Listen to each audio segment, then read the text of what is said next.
Solve करना उपयोग होता है श्रीमान। हम अक्सर पुलिस एकेडमी में मुश्किल फिजिकल ट्रेनिंग के बारे में सुना करते हैं। आपको जो ट्रेनिंग मिली, आपको क्या लगता है? क्योंकि आपने अपने पिताजी को देखा है, जिंदगी पूरी आपकी ये पुलिस बेड़े के बीच में ही बीती है, लेकिन आप स्वयं खुद इस ट्रेनिंग में आए, तो आपको क्या फील हो रहा है? मन में एक संतोष हो रहा है? आपके पिताजी ने जो आपसे अपेक्षाएं की होगी, उसको पूरा करने के लिए क्षमताएं आपकी दिखती होगी, और आप पिताजी कंपैरिजन करते होंगे कि उनके ज़माने में ट्रेनिंग कैसी होती थी, आपके ज़माने में कैसी होती है, तो आपके दोनों के बीच में थोड़ी भिड़ंत भी होती होगी।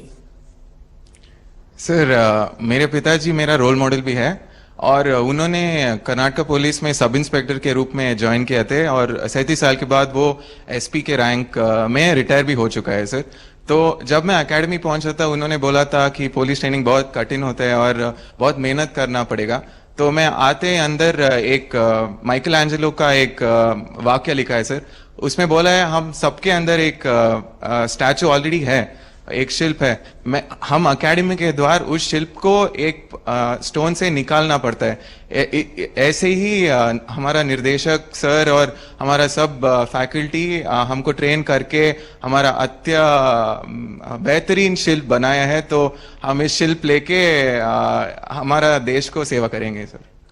अच्छा, इस ट्रेनिंग को और बेहतर करने के लिए क्या करना चाहिए? कोई सुझाव है मन में?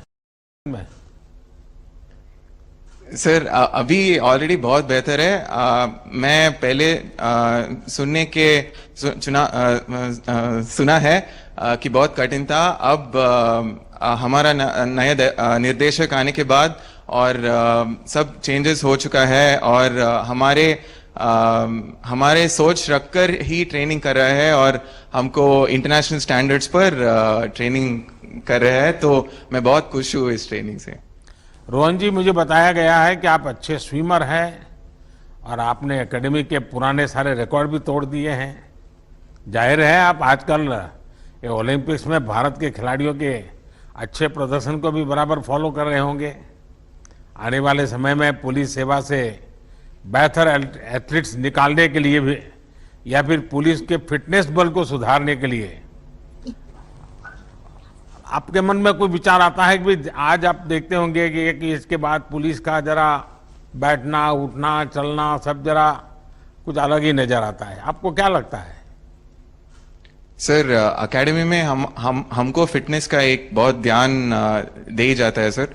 तो इसलिए मेरा सोच है कि हम यहाँ समय बिताने के बाद एक फिटनेस का एक सिर्फ ट्रेनिंग में ही नहीं सर, बट हमारा जिंदगी में एक पार्ट हो जाता है सर।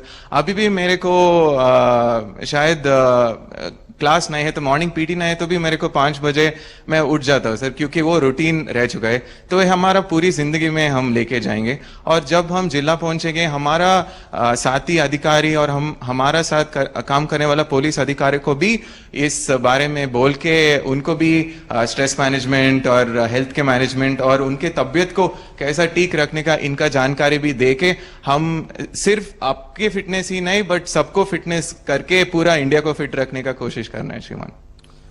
चलिए रोहन जी, मुझे आपसे बात करके अच्छा लगा। फिटनेस और प्रोफेशनलिज्म हमारे पुलिस की एक बहुत बड़ी जरूरत है, और मुझे लगता है कि आप जैसे उत्साही युवा इन रिफॉर्म्स को और आसानी से पुलिस सिस्टम में लागू कर सकते हैं। पुलिस अपनी फोर्स में फिटनेस को प्रमोट करेगी तो समाज में भी युवा फिट रहने के लिए प्रेरित होंगे। मेरी आपको बहुत शुभकामनाएं हैं। जय हिंद श्रीमान। धन्यवाद श्रीमान। इसी श्रृंखला को बढ़ाते हुए अब मैं आमंत्रित करती हूं श्री गौरव राम प्रवेश राय को कि वह आपके समक्ष अपना परिचय रखें और संवाद करें। जय हिंद सर, मेरा नाम गौरव राय है।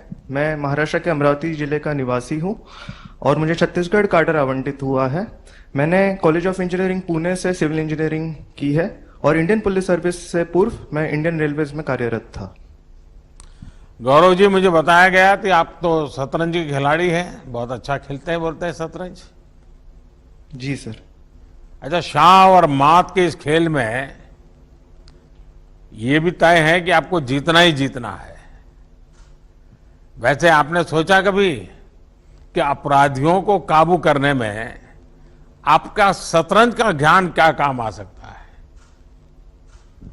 यस सर, मैं क्योंकि शतरंज खेलता हूं तो मैं हमेशा इसी तरीके से सोचता हूं। मुझे जैसे छत्तीसगढ़ काडर अलॉट हुआ है और वहां पे लेफ्ट विंग एक्सट्रीमिज्म ऊपर में है, माओवाद, तो उसमें सर मुझे हमेशा यही लगता है कि शतरंज में दो चीज होती है, एक स्ट्रेटेजी और एक टैक्टिक्स। तो हमेशा अपनी फोर्स में और पॉलिसीज में ऐसी स्ट्रेटेजी हो जो उनको टैकल कर सकें, और ऑपरेशंस के थ्रू हम ऐसे टैक्टिक्स का इस्तेमाल करें जो कि हमें ट्रेनिंग एकेडमी में भी सिखाया गया है। इस तरीके से ऑपरेशंस करें कि हमारी कम से कम लॉसेस हो और हम ज्यादा से ज्यादा इन लोगों पर अटैक करके इनको रोक सकें। गौरव जी, आपने बताया कि आपका कैडर छत्तीसगढ़ अलॉट हुआ है और वहाँ की स्थिति के विषय में आपने उल्लेख किया, वहाँ लेफ्ट विंग एक्सट्रीमिज्म की स्थिति भी है और आप उससे परिचित भी हैं। ऐसे में आपकी भूमिका और भी अहम है। आपको कानून व्यवस्था के साथ साथ जनजातीय क्षेत्रों में विकास और सोशल कनेक्ट को भी सपोर्ट करना है। आपने इसके लिए जब अमरावती में थे तो आपको उसका कोई अनुभव है क्या, कुछ स्कूल लाइफ में, कॉलेज लाइफ में? क्योंकि ये एक क्षेत्र ऐसा है जहां इन चीजों की भी बहुत जरूरत पड़ती है। यस सर, भारतीय सरकार की जो दो तरफा रणनीति है विकास की और सिक्योरिटी पॉइंट ऑफ व्यू से, तो क्योंकि सर मैं कॉलेज में था तो मैं सिविल इंजीनियर हूं, तो मैं ये समझता हूं कि मैं नक्सलवाद, लेफ्ट विंग एक्सट्रीमिज्म को खत्म करने के लिए विकास ही एक रास्ता है। और विकास के लिए सबसे पहले अगर हम सोचते तो हमारे दिमाग में रोड, रेलवेज, घर, बेसिक सिविल फैसिलिटीज आती है। तो मैं ये समझता हूं कि अगर मैं सिविल इंजीनियर हूं तो मैं अपने इस नॉलेज का अच्छे से उपयोग कर पाऊंगा छत्तीसगढ़ में। आप गढ़चिरौली विषय में भी काफी कुछ स्टडी करते होंगे, महाराष्ट्र के हैं तो? ये सर, उसके बारे में भी मालूम है, पढ़ा है। गौरव जी, आप जैसे युवा अफसरों पर बहुत बड़ी जिम्मेदारी है। साइबर फ्रॉड्स हो या फिर हिंसा के रास्ते पर गए युवाओं को मुख्य धारा में लाना हो, बीते सालों में बहुत परिश्रम करके माओवादी हिंसा को हम सीमित कर रहे हैं। आज जनजातीय क्षेत्रों में विकास और विश्वास के नए सेतु बनाए जा रहे हैं। मुझे विश्वास है कि आप जैसी युवा लीडरशिप इस काम को तेजी से आगे बढ़ाएगी। मेरी आपको बहुत शुभकामनाएं हैं। धन्यवाद सर, जय हिंद। श्रीमान, आपका बहुत धन्यवाद। अब मैं आमंत्रित करना चाहूंगी सुश्री रंजीता शर्मा को कि वह आपके समक्ष अपना परिचय रखें और अपने विचार व्यक्त करें। जय हिंद सर, मेरा नाम रंजीता है। मैं हरियाणा से हूं और मुझे राजस्थान काडर एलोकेट हुआ है। सर, मेरी डिस्ट्रिक्ट प्रैक्टिकल ट्रेनिंग के दौरान शुरुआत में ही एक अति विषम लॉ एंड ऑर्डर सिचुएशन का जिले में सामना करना पड़ा। सर, इस दौरान मुझे संयम के, स्पेशली पुलिस फोर्सेस में संयम के महत्व का ज्ञान हुआ। सर, क्योंकि लगभग सभी तरह के आंतरिक सुरक्षा के मामले हों या लॉ एंड ऑर्डर की सिचुएशन हो, वहां पर हम अपने ही देश के नागरिकों का सामना कर रहे होते हैं और इस परिस्थिति में ये जरूरी हो जाता है, अति आवश्यक है कि हम संयम बरतें। और जैसा कि सर हमारी अकादमी में भी काफी जगह हम ये पढ़ते हैं कि सरदार पटेल जी ने आईपीएस प्रोबेशनर्स और आईपीएस अधिकारियों को संबोधित करते हुए कहा था कि अगर कोई, जिस क्षण एक पुलिस अधिकारी अपना संयम खो देता है, उसी क्षण वो एक पुलिस अधिकारी नहीं रहता। तो सर, और इस ट्रेनिंग के दौरान सर, चाहे वो अकादमी में हो या चाहे वो जिले की जो व्यवहारिक प्रशिक्षण था उसके दौरान हो, ये लगातार एहसास होता रहा कि जो पुलिस के आदर्श हैं, जो मूल्य हैं, जैसे कि धैर्य हो, संयम हो या साहस हो, उसका सर मुझे लगातार आभास होता रहा। रंजीता जी, आपने ट्रेनिंग के दौरान जो भी उपलब्धियां हासिल की हैं उनके लिए आपको बहुत बहुत बधाई। और अभी अतुल जी आपका वर्णन भी कर रहे थे। आपके बारे पढ़ और सुन रहा था तो लगा कि आपने हर जगह अपना सिक्का जमाया है। आपने जो कुछ भी हासिल किया है उसे आपके घर, गांव, अड़ोस पड़ोस में अब बेटियों को लेकर बदलाव दिखता है या नहीं? क्या अनुभव आता है? सर्वप्रथम धन्यवाद sir.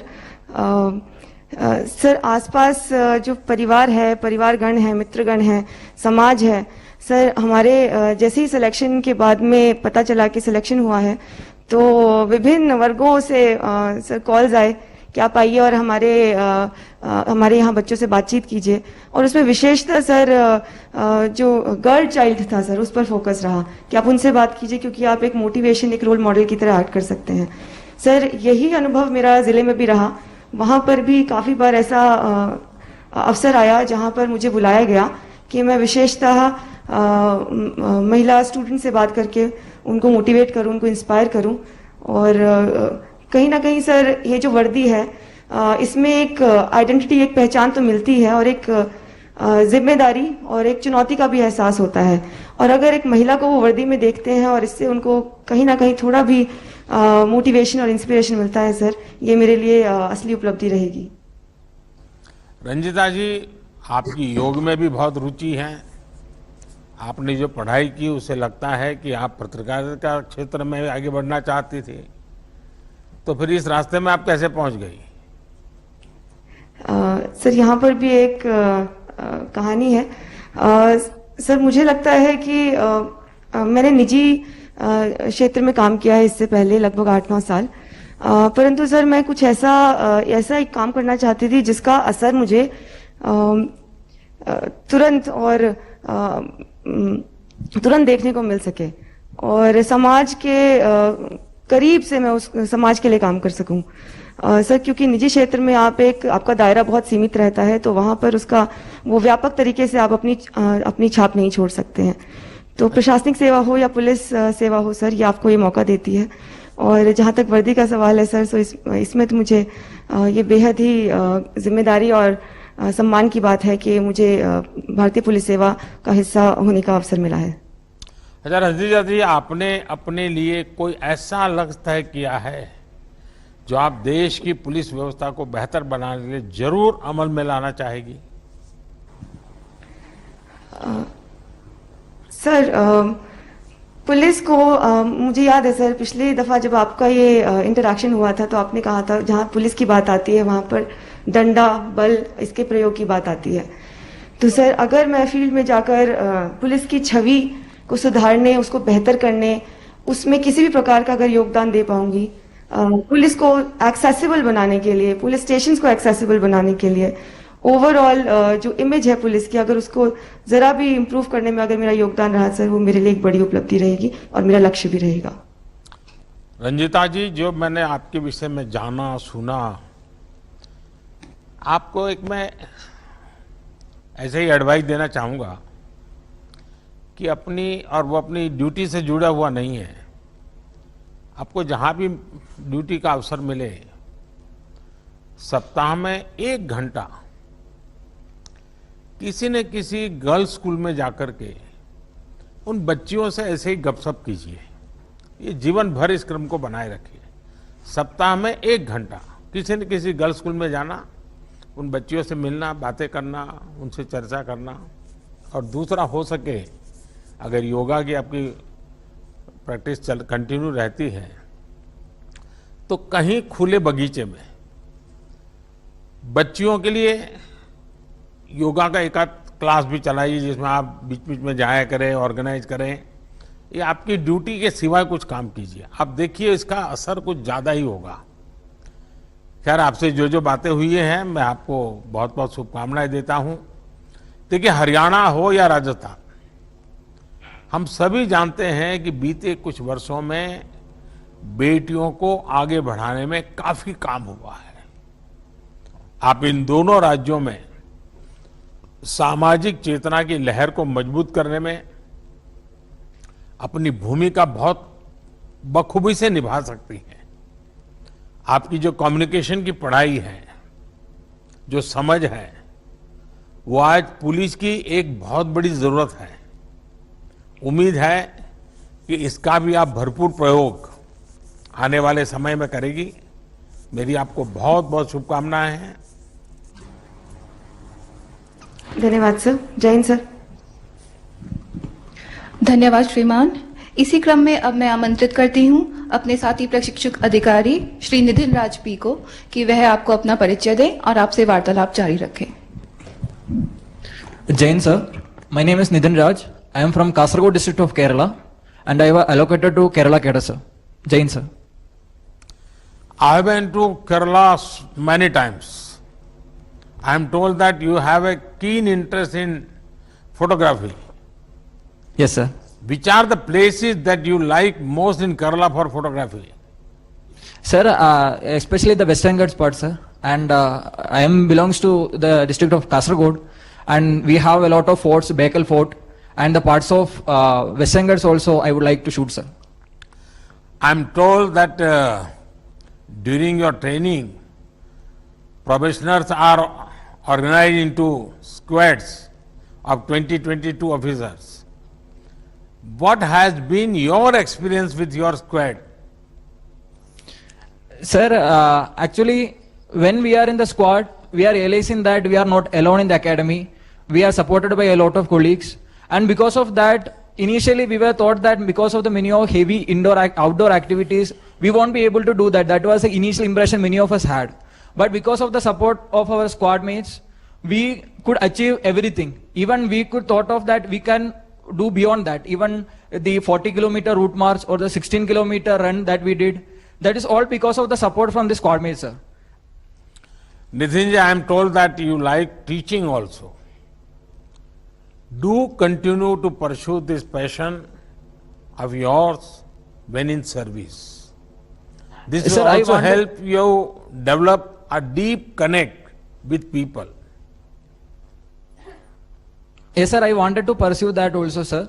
Like, I think for creating awareness in the society, a police officer should know how to communicate to the society. I think teaching is one of the way so with which we can communicate properly with the students and with the general public, sir. Wish you all the best. Thank you, sir. Jain, sir. Jai Hind.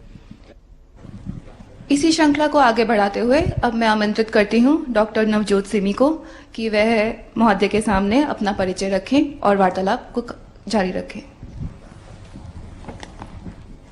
जय हिंद श्रीमान, मेरा नाम नवजोत सिमी है। मैं पंजाब के गुरदासपुर जिले से हूं और मुझे बिहार काडर आवंटित हुआ है। सर, मैंने डेंटल सर्जरी में स्नातक की डिग्री लुधियाना से की है। मेरी डिस्ट्रिक्ट ट्रेनिंग पटना में हुई और इसी दौरान महिला पुलिस कर्मचारियों की बढ़ती संख्या, साहस और प्रेरणा से मैं काफी उत्साहित हुई। जय हिंद श्रीमान।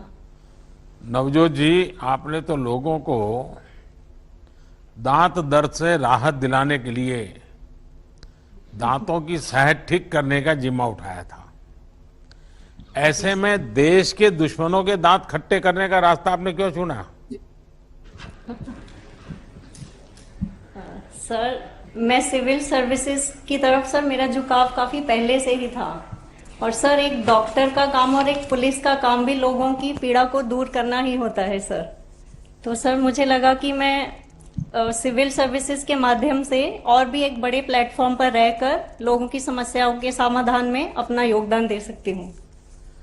आपने पुलिस फोर्स ज्वाइन की है तो ये सिर्फ आपके लिए ही नहीं, देश में बेटियों की नई पीढ़ी को भी प्रेरित करने वाली है।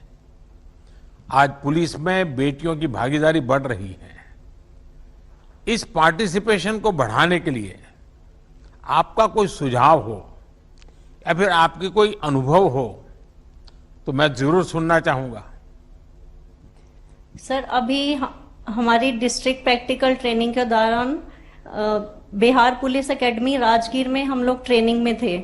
सर, वहां पर विमेन कांस्टेबल्स का एक बहुत ही बड़ा बैच था।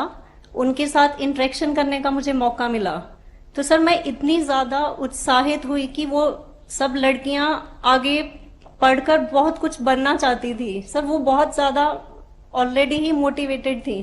तो सर मुझे बहुत अच्छा लगा और मैंने ये सोचा कि जब भी मैं अपने कार्य में अपने फील्ड में जाऊंगी तो महिलाओं के लिए मैं जरूर कुछ करूंगी ताकि उनकी एजुकेशन में स्पेसिफिकली कोई कमी ना आ सके। सर, जैसा भी हो सका मैं उनके लिए जरूर कुछ करूंगी।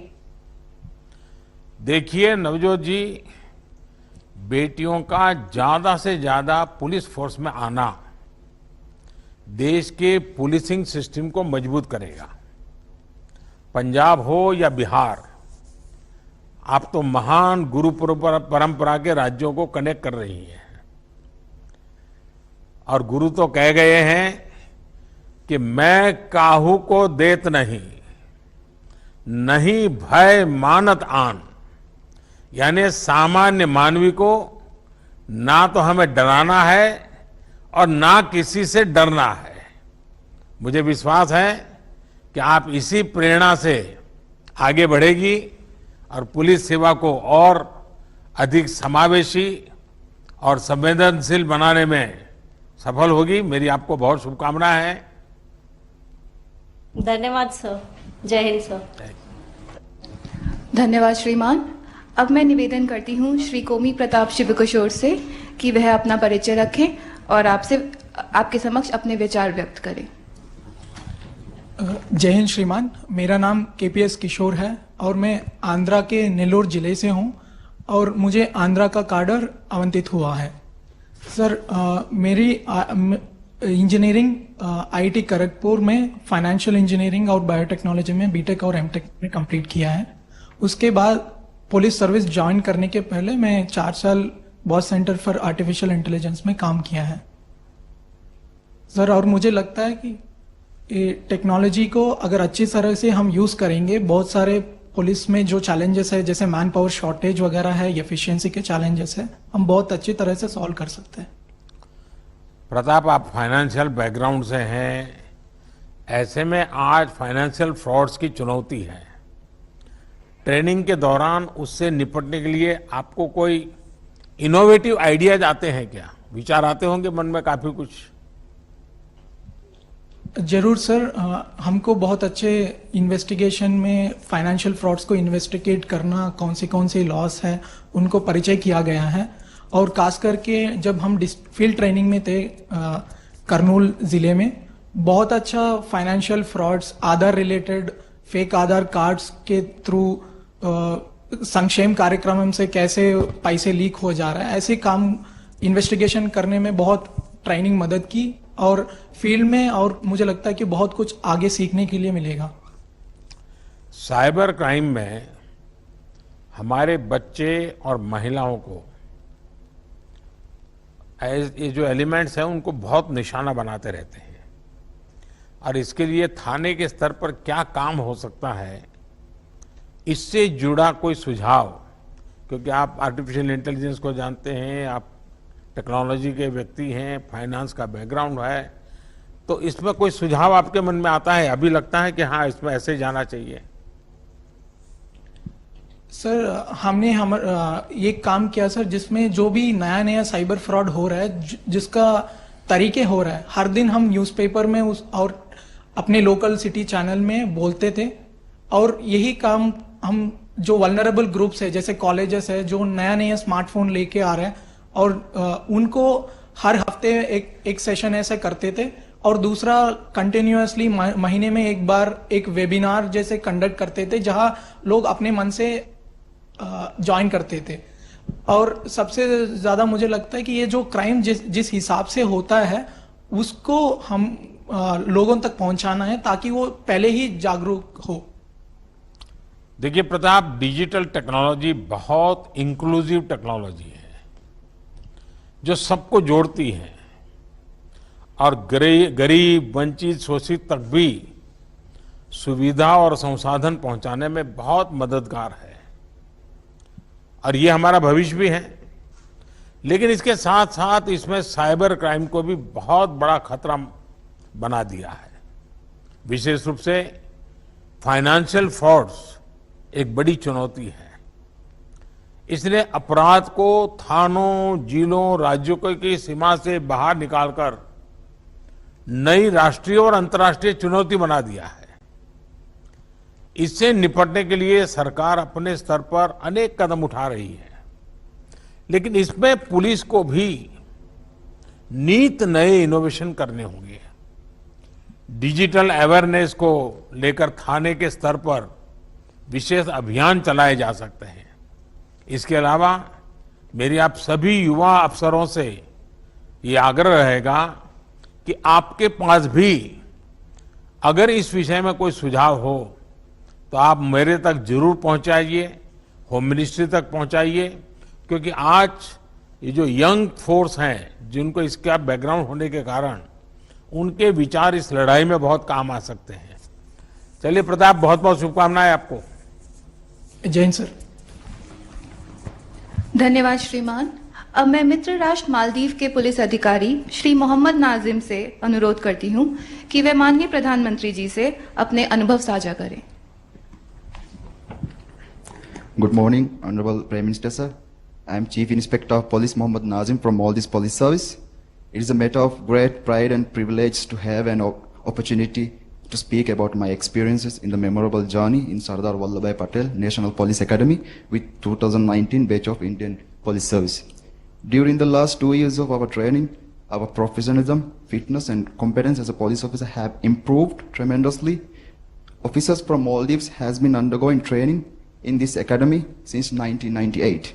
Our current Chief of Police, Mohammad Hamid, along with the most senior leaderships, are also proud alumni of this prestigious academy. Sir, the 2 years of training has enhanced our personality not only as a uniformed police officer, but also has made us better human beings. The bonhomie with Indian batchmates and other foreign batchmates is incredible, and we have enjoyed every single moment in this academy.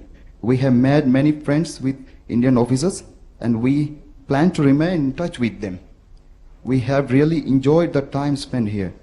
I take this opportunity to extend our heartfelt gratitude to the Indian government for providing us with this valuable opportunity.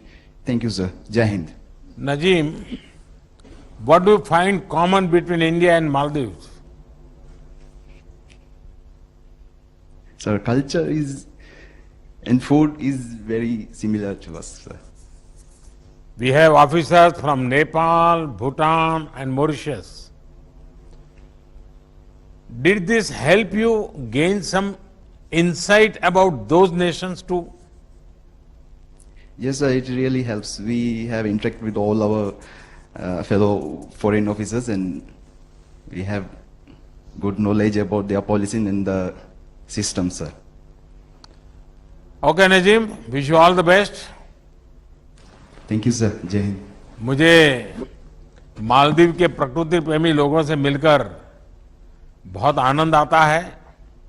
Maldives Bharat का पड़ोसी ही नहीं बल्कि बहुत अच्छा मित्र भी है। भारत मालदीव में police academy बनाने में भी सहयोग कर रहा है और अब तो मालदीव क्रिकेट के लिए भी अपने आप को तैयार कर रहा है। मालदीव और भारत के सामाजिक और व्यापारिक रिश्ते भी हैं। मुझे विश्वास है कि भारत में आपकी ट्रेनिंग मालदीव की पुलिसिंग को मजबूत करेगी और भारत मालदीव रिश्तों को भी समृद्ध बनाने में बहुत मदद करेगी। बहुत बहुत शुभकामनाएं। धन्यवाद श्रीमान। संवाद के इस कार्यक्रम को आगे बढ़ाते हुए मैं आपसे सविनय निवेदन करती हूं कि राष्ट्र सेवा हेतु तत्पर हम परिवीक्षाधीन अधिकारियों को संबोधित कर हमारा मार्गदर्शन करें।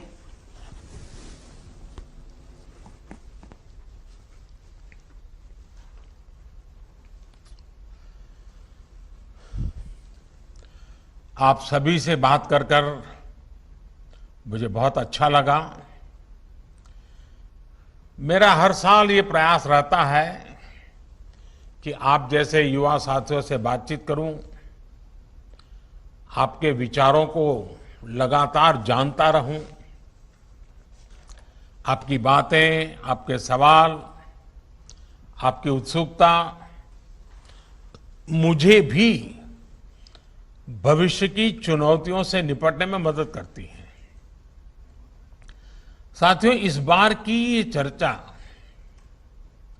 ऐसे समय हो रही है जब भारत अपनी आजादी के 75 वर्ष का अमृत महोत्सव मना रहा है।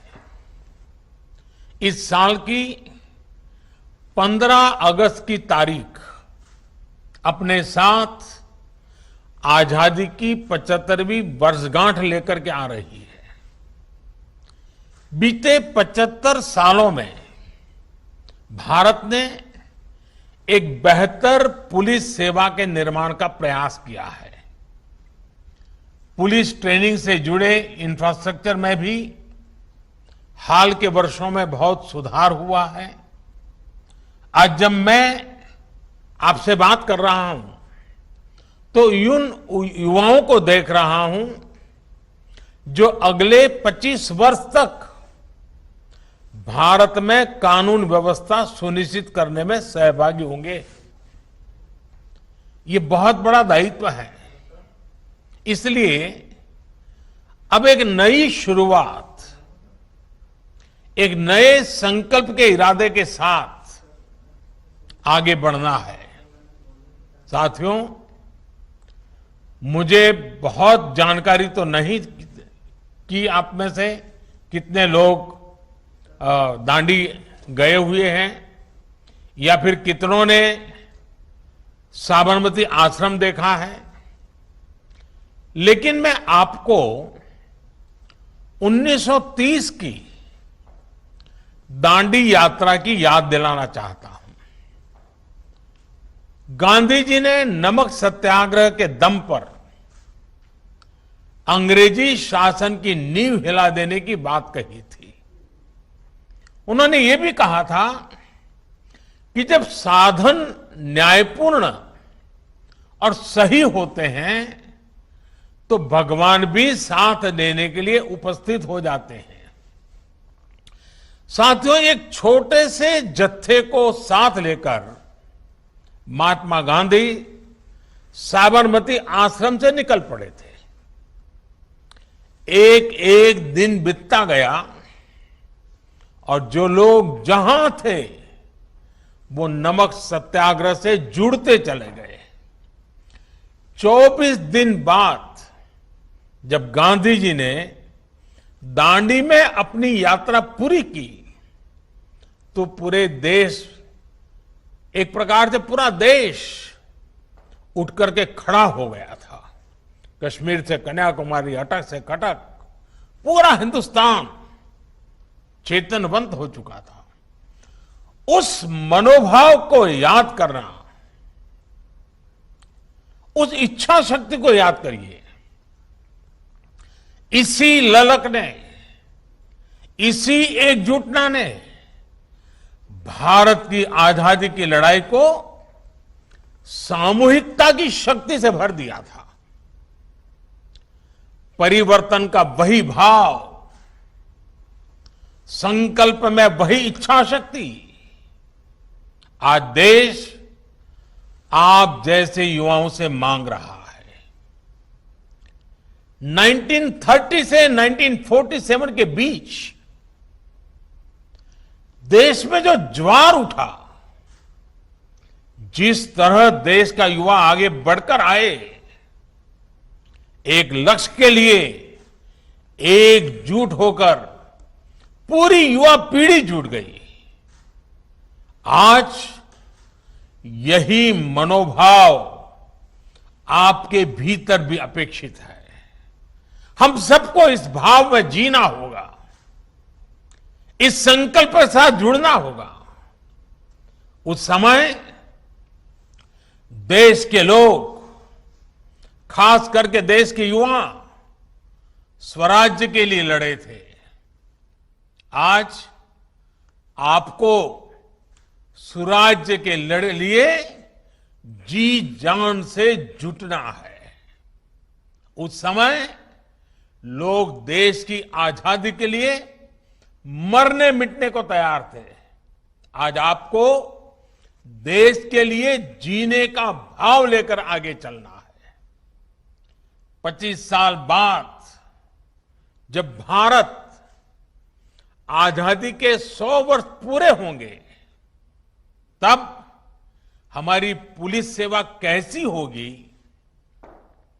कितनी सशक्त होगी, वो आपके आज के कार्यों पर भी निर्भर करेगी।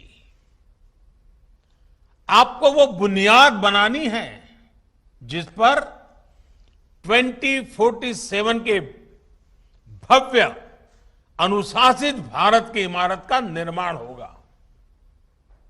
समय ने इस संकल्प की सिद्धि के लिए आप जैसे युवाओं को चुना है और मैं इसे आप सभी का बहुत बड़ा सौभाग्य मानता हूं।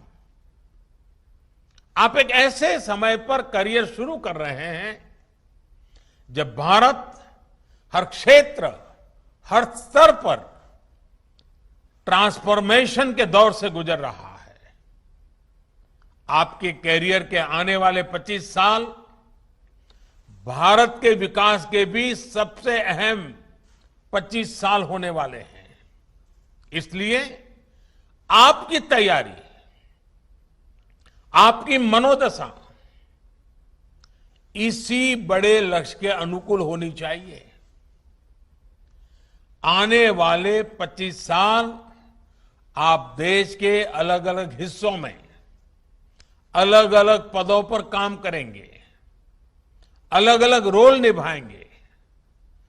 आप सभी पर एक आधुनिक, प्रभावी और संवेदनशील पुलिस सेवा के निर्माण की एक बहुत बड़ी जिम्मेदारी है और इसलिए आपका हमेशा ये याद रखना है कि आप 25 साल के एक विशेष मिशन पर हैं और भारत ने इसके लिए खास तौर पर आपको चुना है। साथियों, दुनिया भर के अनुभव बताते हैं कि जब कोई राष्ट्र विकास के पथ पर आगे बढ़ता है तो देश के बाहर से और देश के भीतर से चुनौतियां भी उतनी ही बढ़ती हैं। ऐसे में आपकी चुनौती टेक्नोलॉजी डिसरप्शन के इस दौर में पुलिसिंग को निरंतर तैयार करने की है। आपकी चुनौती क्राइम के नए तौर तरीकों को उससे भी ज्यादा इनोवेटिव तरीके से रोकने की है। विशेष रूप से साइबर सिक्योरिटी को लेकर नए प्रयोगों, नए रिसर्च और नए तौर तरीकों को आपको डेवलप भी करना होगा और उनको अप्लाई भी करना होगा। साथियों, देश के संविधान ने, देश के लोकतंत्र ने जो भी अधिकार देशवासियों को दिए हैं, जिन कर्तव्यों को निभाने की अपेक्षा की है, उनको सुनिश्चित करने में आपकी भूमिका अहम है और इसलिए आपसे अपेक्षाएं भी बहुत रहती हैं। आपके आचरण पर हमेशा नजर रहती है। आप पर दबाव भी बहुत आते रहेंगे। आपको सिर्फ पुलिस थाने से लेकर पुलिस हेडक्वार्टर की सीमाओं के भीतर ही नहीं सोचना है। आपको समाज में हर रोल, हर भूमिका से परिचित भी रहना है, फ्रेंडली भी होना है और वर्दी की मर्यादाओं को हमेशा सर्वोच्च रखना है। एक और बात का आपको हमेशा ध्यान रखना होगा। आपकी सेवाएं देश के अलग अलग जिलों में होगी, शहरों में होगी। इसलिए आपको एक मंत्र सदा सर्वदा याद रखना है। फील्ड में रहते हुए आप जो भी फैसले ले उसमें देश हित होना चाहिए, राष्ट्रीय परिप्रेक्ष्य होना चाहिए। आपके कामकाज का दायरा और समस्याएं अक्सर लोकल होगी। ऐसे में उनसे निपटते हुए ये मंत्र बहुत काम आएगा। आपको हमेशा ये याद रखना है कि आप एक भारत श्रेष्ठ भारत के भी ध्वजवाहक है। इसलिए आपके हर एक्शन, आपकी हर गतिविधि नेशन फर्स्ट, ऑलवेज फर्स्ट, राष्ट्र प्रथम, सदैव प्रथम, इसी भावना को रिफ्लेक्ट करने वाली होनी चाहिए।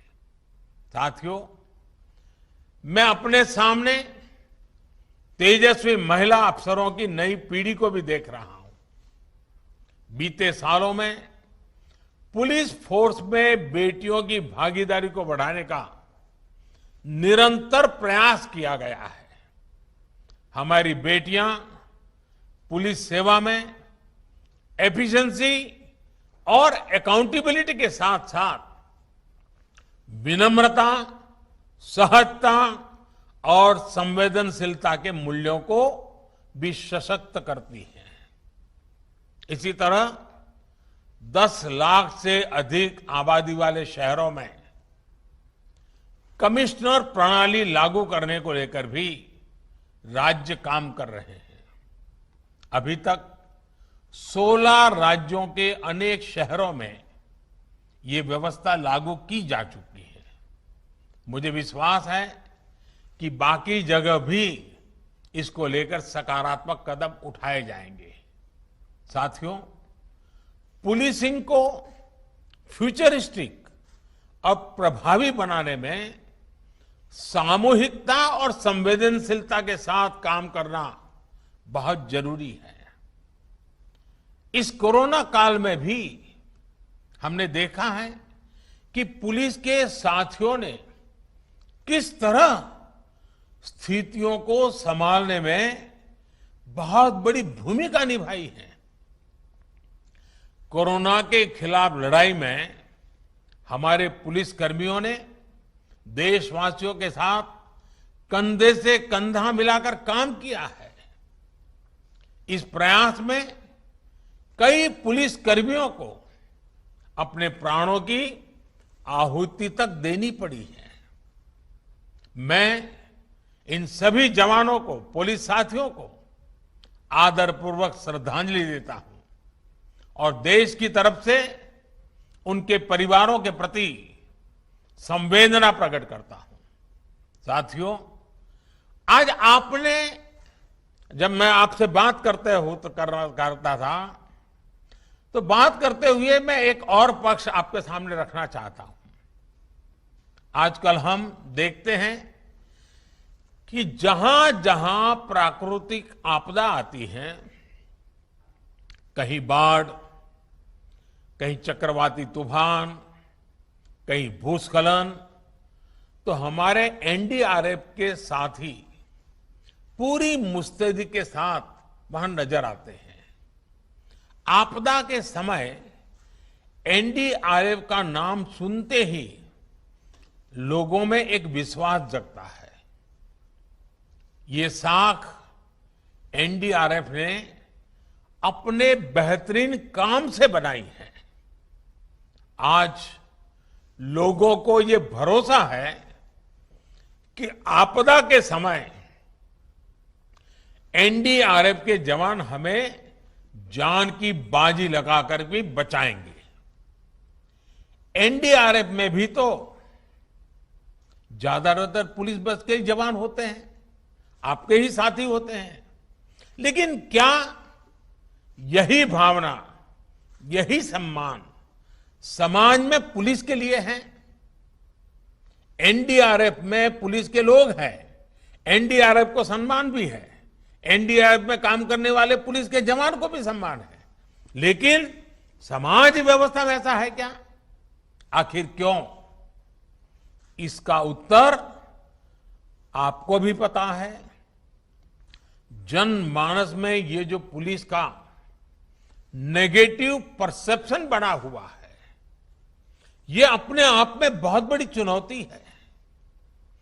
कोरोना काल की शुरुआत में महसूस किया गया था कि ये परसेप्शन थोड़ा बदला है, क्योंकि लोग जब वीडियो देख रहे थे, सोशल मीडिया में देख रहे थे, पुलिस के लोग गरीबों की सेवा कर रहे हैं, भूखे को खिला रहे हैं, कहीं खाना पका करके गरीबों को पहुंचा रहे हैं, तो एक समाज में पुलिस की तरफ देखने का, सोचने का वातावरण बदल रहा था, लेकिन अब फिर वही पुरानी स्थिति हो गई है। आखिर जनता का विश्वास क्यों नहीं बढ़ता, साख क्यों नहीं बढ़ती? साथियों, देश की सुरक्षा के लिए, कानून व्यवस्था बनाए रखने के लिए, आतंक को मिटाने के लिए हमारे पुलिस के साथी अपनी जान तक न्यौछावर कर देते हैं। कई कई दिन तक आप घर नहीं जा पाते। त्योहारों में भी आप अक्सर आपको अपने परिवार से दूर रहना पड़ता है। लेकिन जब पुलिस की इमेज की बात आती है तो लोगों का मनोभाव बदल जाता है। पुलिस में आ रही नई पीढ़ी का ये दायित्व है कि इमेज बदले, पुलिस का ये नेगेटिव परसेप्शन खत्म हो। ये आप लोगों को ही करना है। आपकी ट्रेनिंग, आपकी सोच के बीच बरसों से चली आ रही पुलिस डिपार्टमेंट की जो स्थापित परंपरा है, उसने आपका हर रोज आमना सामना होना ही होना है। सिस्टम आपको बदल देता है या आप सिस्टम को बदल देते हैं, ये आपकी ट्रेनिंग, आपकी इच्छा शक्ति और आपके मनोबल पर निर्भर करता है। आपके इरादे कौन से हैं, किन आदर्शों से आप जुड़े हुए हैं, उन आदर्शों की परिपूर्ति के लिए कौन संकल्प लेकर के आप चल रहे हैं, वही मैटर करता है आपके व्यवहार के बाबत में। ये एक तरह से आपकी एक और परीक्षा होगी और मुझे भरोसा है आप इससे भी सफल होंगे, जरूर सफल होंगे। साथियों, यहां जो हमारे पड़ोसी देश के युवा अफसर हैं, उनको भी मैं बहुत बहुत शुभकामनाएं देना चाहूंगा। भूटान हो, नेपाल हो, मालदीव हो, मॉरिशस हो, हम सभी सिर्फ पड़ोसी नहीं हैं, बल्कि हमारी सोच और सामाजिक ताने बाने में भी बहुत समानता है। हम सभी सुख दुख के साथी हैं। जब भी कोई आपदा आती है, विपत्ति आती है, तो सबसे पहले हम ही एक दूसरे की मदद करते हैं। कोरोना काल में भी हमने ये अनुभव किया है। इसलिए आने वाले वर्षों में होने वाले विकास में भी हमारी साझेदारी बढ़ना तय है। विशेष रूप से आज जब क्राइम और क्रिमिनल सीमाओं से परे हैं, ऐसे में आपसी तालमेल और ज्यादा जरूरी है। मुझे विश्वास है कि सरदार पटेल एकेडमी से इस एकेडमी में बिताए हुए आपके ये दिन आपके कैरियर, आपके नेशनल और सोशल कमिटमेंट और भारत के साथ मित्रता को प्रगाढ़ करने में भी मदद करेंगे। एक बार फिर आप सभी को बहुत बहुत शुभकामनाएं। धन्यवाद।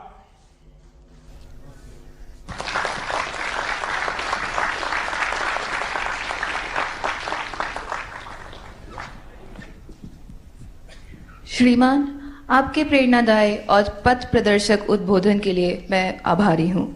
औपचारिक रूप से धन्यवाद ज्ञापित करने के लिए मैं हरियाणा काडर के प्रशिक्षु अधिकारी श्री गौरव राजपुरोहित को आमंत्रित करती हूँ। जय हिंद श्रीमान। माननीय प्रधानमंत्री महोदय, गृह मंत्री महोदय, गृह राज्य मंत्री महोदय, माननीय गृह सचिव तथा माननीय सचिव सीमा प्रबंधन और आज के समारोह में उपस्थित समस्त अधिकारीगण, मैं गौरव राजपुरोहित भारतीय पुलिस सेवा के 2018 बैच का परिवीक्षाधीन अधिकारी सरदार वल्लभ भाई पटेल राष्ट्रीय पुलिस अकादमी की ओर से धन्यवाद ज्ञापित करते हुए अत्यंत हर्ष की अनुभूति कर रहा हूं। महोदय, आपने हमारे साथी प्रशिक्षु अधिकारियों के साथ उनके संवाद करके और उनके अनुभवों को धैर्यपूर्वक सुनने हेतु मैं आपका आभार व्यक्त करता हूं। महोदय, आपका प्रेरणादायी संबोधन हमें आने वाले समय में लोक सेवा के प्रति प्रतिबद्ध रहने तथा आधारभूत मूल्यों को संजोए रखने हेतु मार्गदर्शन प्रदान करता रहेगा।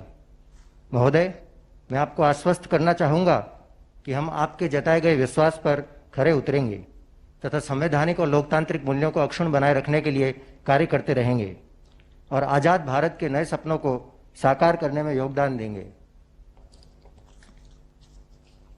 मुझे आपको बतलाते हुए बहुत हर्ष हो रहा है कि राष्ट्रीय पुलिस अकादमी ने सभी युवा अधिकारियों में आपके द्वारा बतलाए गए वांछित गुणों और मूल्यों को बेहतरीन ढंग से संवर्धित किया है।